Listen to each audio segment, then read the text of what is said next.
Oh my God, bro. Yo, it is 11:40 p.m. right now. I recorded this maybe like 5 times. If I don't get it this time, it's okay. It's raps. We're gonna figure something out. Okay. I just made an Instagram post about how to basically become unstuck. Essentially, improve your life and start to see results, especially when it comes to the gym, your diet, exercise, stress, all of that. When you embody your highest self, you don't need the validation of other people. The relationship that you have with yourself is the most important relationship that you will ever build. If you base the way that you view yourself off of the opinions of other people, it's going to become so much more difficult to move through life. Something about me is I used to be a really big people pleaser. And I didn't even realize it, to be honest. I was just kind of like, I realized that you literally cannot make everybody happy. There's always going to be some type of tension no matter what. Nobody else is going to look after you the way that you're going to look after you, right? Not everybody understands what you're going through, what your struggles are. That's kind of the point, that because everybody has their own struggles, you should rely mostly on yourself in order to improve your life. It is a beautiful thing when things do not work out, because sometimes you get so caught up in the idea of something that you get straight tunnel vision and you think it's going to work out a specific way, and then it doesn't, and the universe and God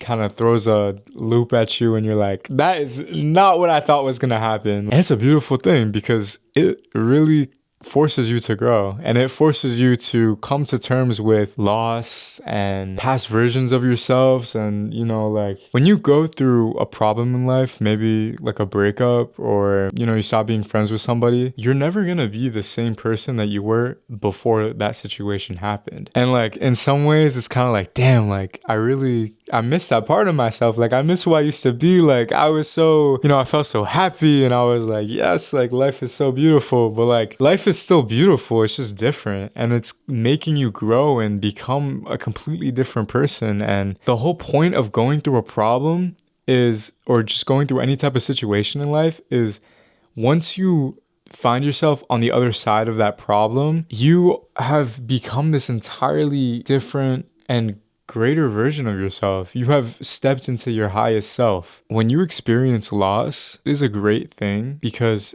it makes room for what is actually meant to be in your life. You become one step closer to what is meant for you. Like imagine that you are your future self and you teleport to your past self. Maybe your past self is like experiencing their first breakup, right? As your future self, you have the blessing of meeting your husband or your wife. You are talking to your past self who is experiencing this loss and crying and being like, oh my God, the world is over. But valid queen, like experience your emotions as you should. Don't ever pack that shit away and act like you don't feel anything and be like all stoic and mysterious and da-da-da. Like no, feel your emotions, okay? We're emotionally intelligent over here. But as your future self, imagine just going back in time and being like, I know you're sad right now. I know it really sucks, but trust me, you are going to be okay. One day you are going to look back at this situation and realize that it had to happen. You had to experience this heartbreak so that you can grow into the person that you were always meant to be. Oh my God, like yes, bro. Like this is literally the type of advice that I love, because it reframes everything and it gives you perspective, and it teaches you that honestly, regardless of what happens in life, you're always going to be okay, because you're always going to find a way through it. There's always going to be some type of light at the end of the tunnel. I'm like kind of realizing like I want to talk a lot right now. Like I really want to just like go like 40 minutes now talking, or 40 minutes of talking. So maybe this will be like a little like podcast episode or something on YouTube. What the fuck? Why isn't it? Track my face, please. Hello? Yo, what the fuck? Okay, we're back. Damn, what was I gonna say?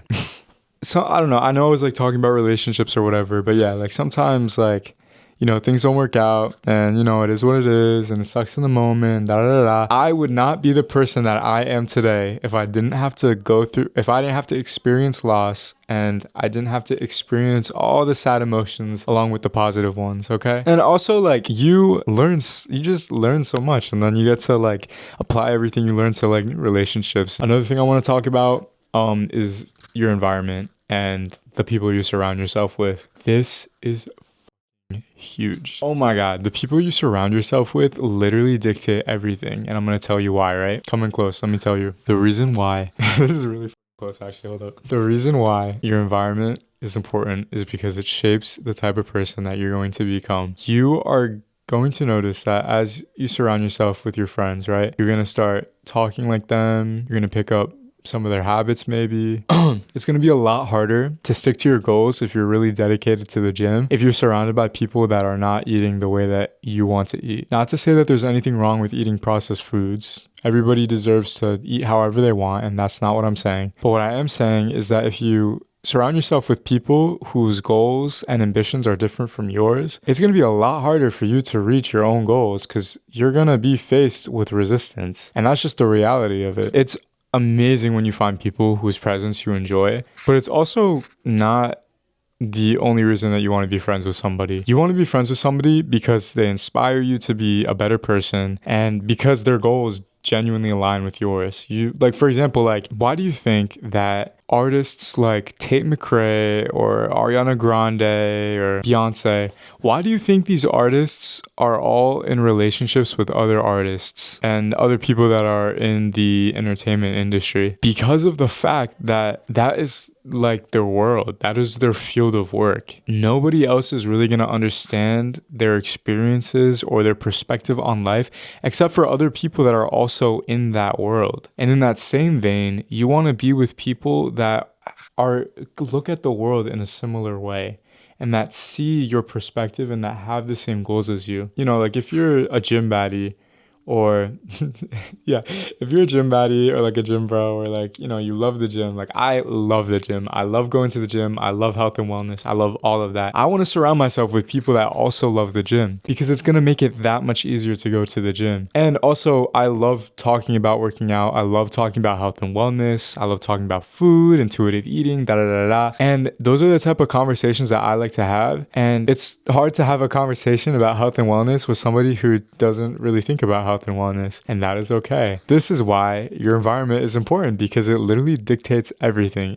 It's like you just want to surround yourself with people that are similar to that, have interests that are similar to yours. And also it's also good for, especially like when you're in school and you're studying, like you want to be around people that also enjoy studying. Like I'm a STEM major, right? I'm a bio major, and I try my best to be around people that also like studying and that also try their best to succeed in class because I want to be the best student that I can be and I want to get the best grades that I can. Subsequently, I'm going to surround myself with people that also want to get the best grades possible and that also are putting in the work to study and understand the material. So again, your environment is honestly everything. Yo, low-key, should I like...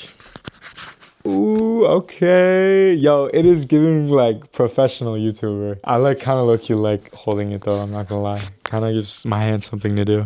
What do I want to talk about? Like, I have so many like ideas. There's just like, I'm always like thinking. I'm always like critically thinking, always journaling and reflecting and and like deep in thought, meditation, monk mode, all of that. I'm in the middle of reading The Mountain Is You. I don't remember the name of the artist or the name of the author. I think her name is Brianna Weist. But she talks about self-sabotage. Like the entire book is about self-sabotage and recognizing the ways that you are basically standing in your own way. And I guess I could talk about what stuck out to me.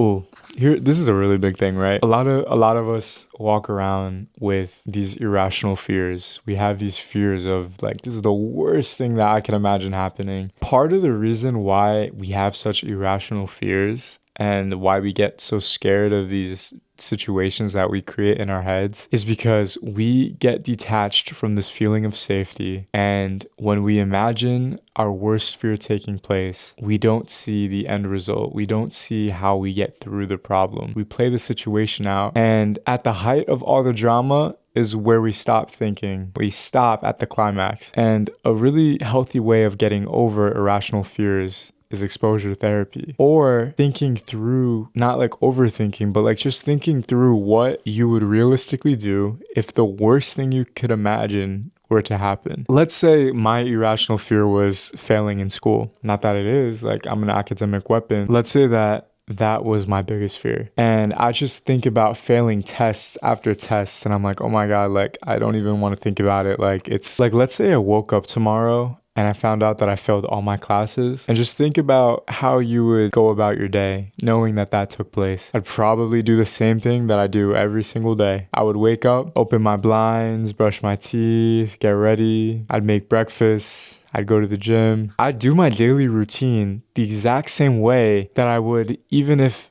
that situation didn't happen, even if I didn't fail all my classes. And it helps you realize that even if the worst thing imaginable were to take place, you would still just be moving through life the same way that you always have and figuring it out like you always have. Like it's such a simple piece of advice, but it really, really struck me when I read it. And it really got me thinking about my own irrational fears and my own things that I'm just scared about. And I realized that I genuinely don't have a reason to be afraid of anything because I have enough trust in myself to know that if something bad were to happen, I would just continue doing the best that I can. And I would just continue going about my day. I'd probably still be in the gym regardless of what happened because that's just the type of person that I am.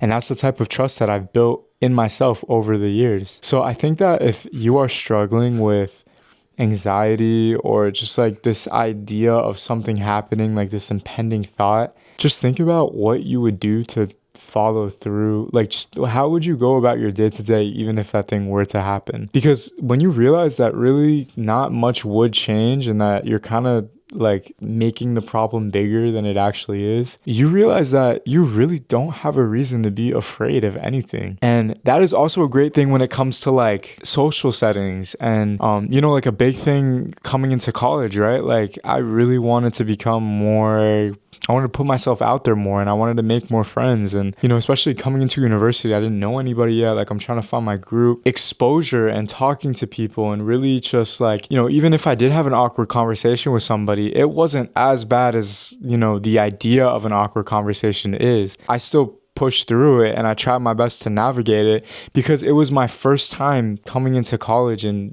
making friends out of like nothing. You know what I mean? You really build confidence through experience and just repeating things and doing it over and over and over again. You don't randomly wake up one day and you're just like, yeah, like I'm a confident person. I mean, sometimes you might be able to, like, I honestly, like I did wake up no, I've always been like a very extroverted person. That's just the type of person I am. Like I've always been very like, oh my God, like what's your name? Like let's be, kikiing it up and everything. Like, I still have my moments. I still have my moments where like, damn, like I really don't want to talk to anybody right now. Like I'm just trying to be by myself. Those moments are great because like those moments where maybe I stumble a little bit or like, I fall, I don't feel like talking to anybody. Like those are great learning moments because I learn about how to push through that feeling. And, like maybe I was walking to school one day and I was telling myself, I really just don't want to see anybody today. I just kind of want to go to class and then do what I got to do and then go home. And, I see somebody on the way to class and like, I'm not going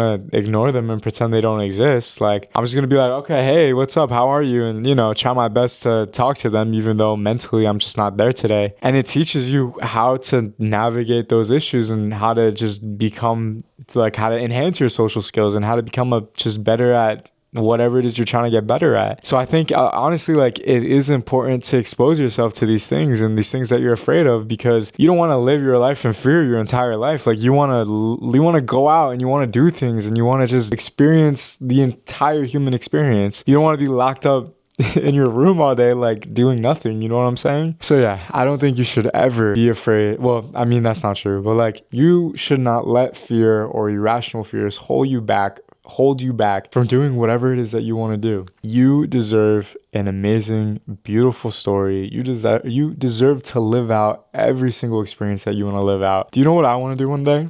Genuinely want to do one day? And I will do this. I'm saying it right now. I want to go skydiving so bad. But like the thing is, like, you know, it's skydiving. You know what I mean? Like what the like what if I'm gonna be in the air and I'm gonna be like, woo, like, but it's just like the idea of it is so like interesting and exciting, and it kind of like gets my adrenaline going a little bit, and I'm just like, yeah, like I just want to go skydiving. And, you know, it scares me a little bit, but like I know I'm gonna do it because I want to live my life and I want to make memories, and I want to live my life. I want to be out there and just experience the world and all of that. So, you know, maybe it's like the 20-year-old in me or something, but I have a feeling that if you're going through any type of negative situation right now, like me, I'm about to be back in school in less than a week, and I am absolutely dreading it. I do not want to go back to school. But I will say that even though there's this impending thought in my head, like, damn, I gotta go back to school, like, oh my god, I don't want to be there, whatever, I have a feeling that things are going to improve and get so good. I have been saying this since October, like, genuinely. Trust me, twin, our prime is here. Our prime is coming. I have never felt so good in my life. Like, this year, like 2025, it's 2026 now, but 2025 was actually my year for real. I did so much. I achieved a body I achieved a physique that I never thought I would achieve, which is ridiculous because now I look at my body and I'm like, oh, like, you know, there are areas where I can improve. And that's a beautiful thing about accomplishing something like that, right? Is once you accomplish something, you can build off of that and become even better than you imagined. I improved my grades dramatically. The semester before last semester, I got a C in chemistry. I saw my final grades and I was like, yo, I actually can't believe I got a C. Like, this is crazy. And this is coming from a student who used to get all A's in high school. Like, I was top of the class, academic motherfucking weapon, like studying every day, study max, always in a textbook, all of that. And I got a C in chemistry. And I was like, yo, like, there's actually no way. Like, I feel like the world is ending. And then the next semester came, and you know what happened? I learned from my mistakes, and I actually locked the in, and I studied, and I was taking organic chemistry, and it was even worse than, well, actually no, it low-key was easier, but I think that's more because I'm like a visual learner, and like organic chemistry is all like looking at molecules and drawing molecules. It's not like math and everything. But yeah, I got my grade back for organic chemistry. Do you know what I got? I got an A. And you know why I got an A? Because I locked the in, and I studied every single day, and I learned from my mistakes, and I realized that I wasn't being consistent with my study habits, and I improved that, and I made it better. And that is literally like the meaning of life right there for you. You learn from your mistakes and you become better, and that is the best thing that you can do, honestly. And I didn't even finish, right? I got my other grades back. I got all A's except for one class. I got an A-, and it was cell and molecular biology.